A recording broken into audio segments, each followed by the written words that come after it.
I was addicted to methamphetamine for almost 20 fucking years. It's definitely not for the faint of heart. And I also did some prison time. Let's fucking talk about it. What's up, you guys? My name's Nicole. I'm a person in long-term recovery, and I love to talk about drugs, addiction, recovery, and so much more. I caught a charge back in the day. A lot of you guys don't know that because I don't really talk about it a lot. I didn't do a lot of time behind it, but I want to share with you guys what happened and what my experience was like. So in 2008, I was riding shotgun in my own car. I had a little 2001 Ford Focus. I bought that motherfucker on my own, paid it off on my own, and I was so fucking proud of it. But I was riding shotgun and allowing this guy named Quincy to drive my car. Quincy and I had just got done delivering some methamphetamine to a friend's house, and we got everybody high and hung out for a couple hours, and then we left to go back to my friend Nate's house. Well, on the drive back, Quincy's high ass ran a stop sign. Now, up until about a year ago, I didn't realize we had ran the stop sign.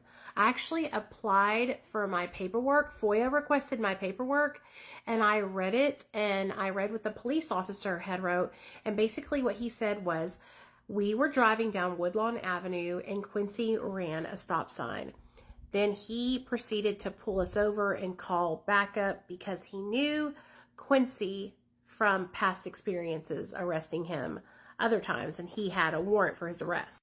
So they pull us over and they get Quincy out on the ground and they're patting him down, and they get me out on the ground and they're patting me down, and I am scared shitless because I am high as fuck. Okay, I am tweaking my balls off. So they're asking me if the meth in my purse was mine. And so I told them no. I don't know whose meth that is. I wasn't blaming it on Quincy, but I sure as hell wasn't taking responsibility for it. I was lying my motherfucking ass off. I don't know whose drug those are. I found them underneath a tree. So they ended up putting us both in the cop car and taking us in and booking us. And I remember I was like, fuck. Like, I had never been in trouble before in my life, and I just caught a felony, a Class C felony, possession of methamphetamine. So I was shitting my fucking pants, bro. I remember I called my parents and I was like, can you bail me out of jail? And my mom and dad were like, no, we're not bailing you out.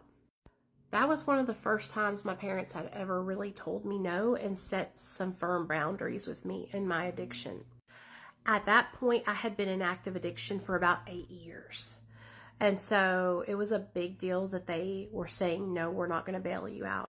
Luckily for me, or I don't know how lucky it was, but luckily for me, Quincy actually had some friends that put up their Harley to get us both out. And we were out by that evening, probably like an hour or two later.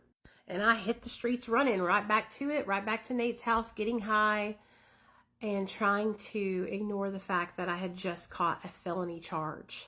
For the next year, I basically tried to forget the fact that I caught a felony. You know what I'm saying?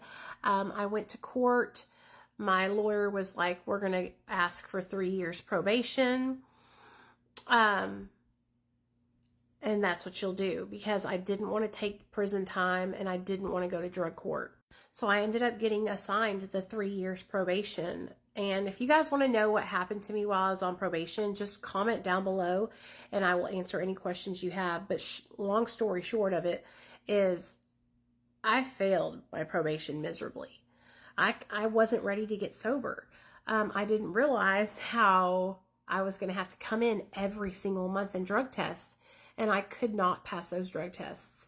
So after about 10 failed drug tests, my probation officer sent me to treatment. I relapsed out of treatment, and then she sent me to prison. And the prison I went to was called RPF. It was a behavior modification style prison. So basically it was for non-violent offenders, and they were basically trying to teach us not to be drug addicts and thieves and whatnot. So that's a little bit about me going to prison. If you guys want to know anything else, comment down below and I will answer your questions.